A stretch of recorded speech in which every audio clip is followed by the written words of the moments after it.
So, as you know, neurotomies have been proved to be efficient upon spasticity at the leg for equinovarus foot. And neurotomies are also used as an alternative to repeated injections of botulinum toxin in the thigh and the wrist flexors, elbow flexors, finger flexors. So, why do not have any other targets, for example, at the lower limb for unusual situations, the peroneal muscle spasticity, the extensor hallucis longus dystonia, and the intrinsic muscle of the foot spasticity.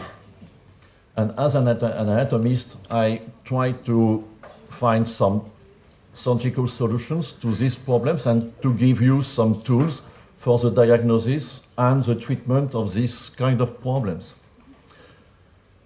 The spasticity of the peroneal muscles can be diagnosed preoperatively or become evident postoperatively, for example, after a common procedure, tibial nerve neurectomy, lengthening of the triceps array, and the splat procedure. And it is responsible for a clonus, which is purely transverse in case of the peroneus brevis spasticity, and which is associated to a longitudinal component in case of the involvement of the peroneus longus. And it mimics triceps array spasticity, despite we have performed a neurectomy for the gastrocnemius and or the soleus. So we imagine that the selective neurotomy or neurectomy of the branches of the superficial peroneal nerve could be an efficient. Oh, sorry. Do you want? Yes, remove the stick. Thank you. Not on my. Oh. Can we have a third microphone on this one? No, two. It's enough. Okay. Okay. Sorry for the inconvenience.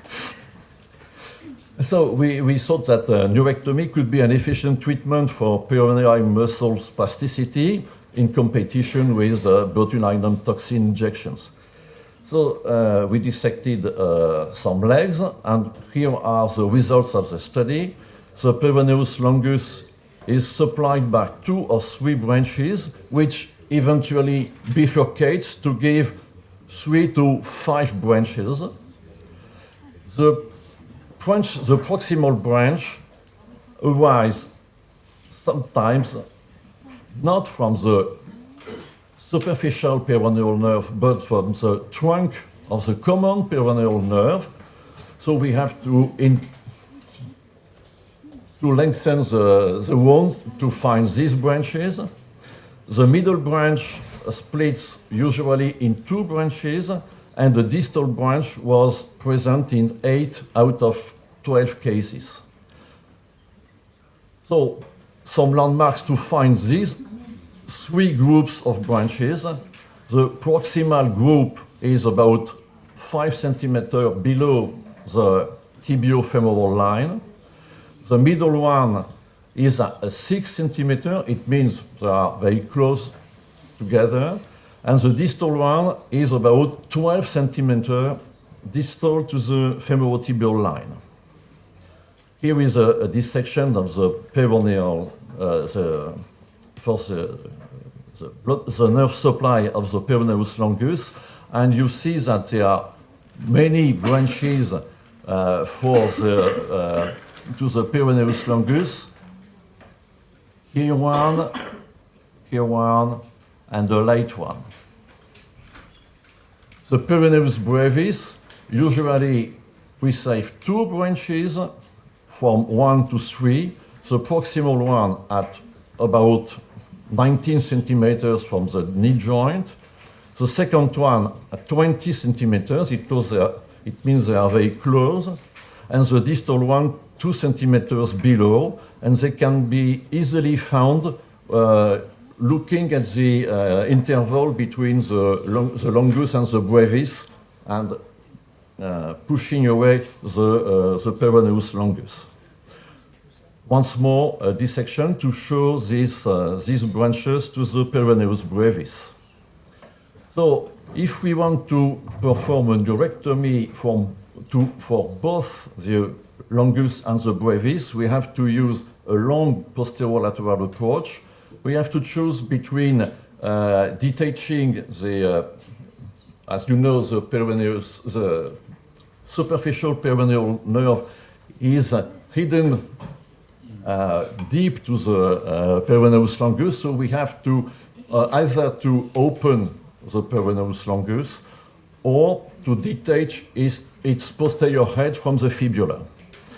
We have to use mandatory neurostimulator to preserve, of course, the sensitive branches for the dorsum of the foot.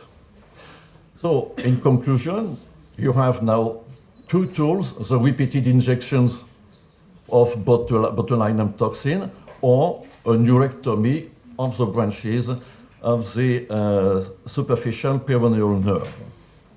The second unusual situation is the extensor hallucis longus and perhaps the extensor digitorum longus dystonia.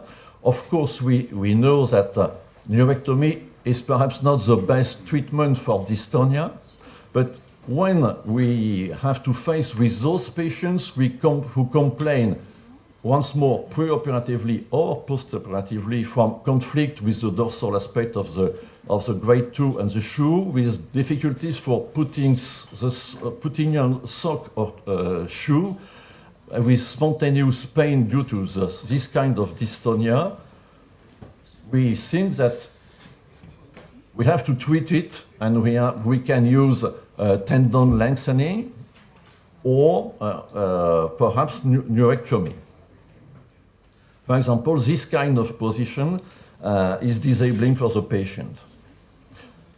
So, once more, we can use botulinum toxin with repetition, or sometimes surgery, lengthening of the extensor hallucis longus, but in our experience, it's hard to find the extent of the lengthening. Sometimes it's not as important as needed. Sometimes it's too, and we have a flexion of the IP joint. So we tried to explore the way of the neurectomy. So they are both EHL and EDL are muscles of the anterior compartment. They are supplied by the deep peroneal nerve. And we performed a review of literature and dissection once more of the legs with the same landmarks as for the previous study. So there is always a common trunk which gives off branches for the ADL and the EHL, which arises always distal to the first branch of the deep peroneal nerve for the tibialis anterior at about 10 centimeters from the knee joint line and about 27% of the length of the leg. 6 times out of 10, we found not only 1 but 2 or 3 supplementary branches more distal, which the extensor hallucis longus has, as the tibialis anterior, multiple branches. So once more, if we want to perform the neurectomy not only on the proximal branch, but also to involve the distal branches, we have to use a quite long incision to make the inventory of all these branches. So, in conclusion, such an operation is possible. It gives satisfactory results because we have already operated some patients with this technique. It's not my purpose to show the results in this anatomical presentation, but they are available. The main problem is the length of the wound, which is about 20 centimeter long. And we benefit now from some landmarks to reduce the length of the wound. Perhaps we should study the possibility to make this procedure with endoscopic approach. Once more, it's necessary to use the neurostimulator to prevent the surgeon injuring the sensory branches. And the third situation is that of the intrinsic muscles of the foot. Of course, we know that in spastic foot, most of the spastic two claws are due to extrinsic causes, hypertonia and contracture of the flexor digitorum longus and the flexor hallucis longus. Clinically, it's quite easy to diagnose because as they are long muscles, they are sensitive to the ankle position, and they can be treated by repeated injection of botulinum toxin, partial neurotomy, or more simply by section at the tooth. But in a minority of spastic two claws, they are due to hypertonia and or contracture of the intrinsic muscles. And sometimes this situation can be diagnosed preoperatively. For example, when the claw is a flexion of the MTP joints, but sometimes it reveals postoperatively after lengthening of the long tendons. Of course, we know that theoretically the interossei are responsible for a flexion of the MTP. The flexor digitorum brevis is responsible for a flexion of the DIP, and the plantaris quadratus is responsible for a flexion of the DIP or DIP and PIP joints. That is very theoretical, because in clinical practice it's not so easy to separate the walls of each three groups of muscles. When the deformity is due to contracture, we have to cut the tendons, yes. But if it's due only to spasticity, why not performing a neurectomy, and why not use nerve blocks specific, very targeted to diagnose those situations. So these were the aims of this anatomical study, to give you and the surgeon some landmarks to find the branches for this three group of muscles.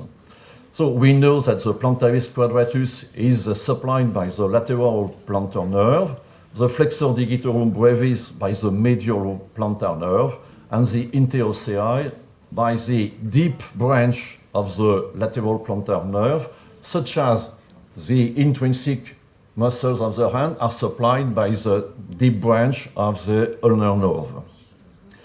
So we used 5 feet, and we used simple landmarks which are easily found in clinical practice. The tip of the calcaneus, the tip of the great and the fifth tooth, and 2 lines, the distal one between the heads of the first and the fifth metacarpal, and more important, the line between the tubercle of the navicular and the base of the fifth metatarsal. So which are the results? You can find for a specific nerve block and with surgeon with a 4 centimeter incision, the branch to the flexor digitorum brevis parallel along the line from the great tooth to the calcaneus, just a little bit medial to the border of the plantar aponeurosis, 1 centimeter medial to this line and just dorsal to the line joining the navicular tubercle and the base of the fifth metacarpal. Not so far is the branch to the plantaris quadratus, which is located on the same line, parallel to that which joins the tip of the hallux and the heel, but more posterior. And to find the deep branch of the lateral plantar nerve, you have to use the line between the tip of the fifth to the heel. The location is distal to the line which joins the navicular tubercle to the base of the fifth metacarpal, the metatarsal, sorry. And then you can either use the selective block of the deep branch of the plantar nerve, or we as surgeons to perform the neurectomy. It's quite easy. We performed once last week. When opening, you find first the superficial branches of the lateral plantar nerve.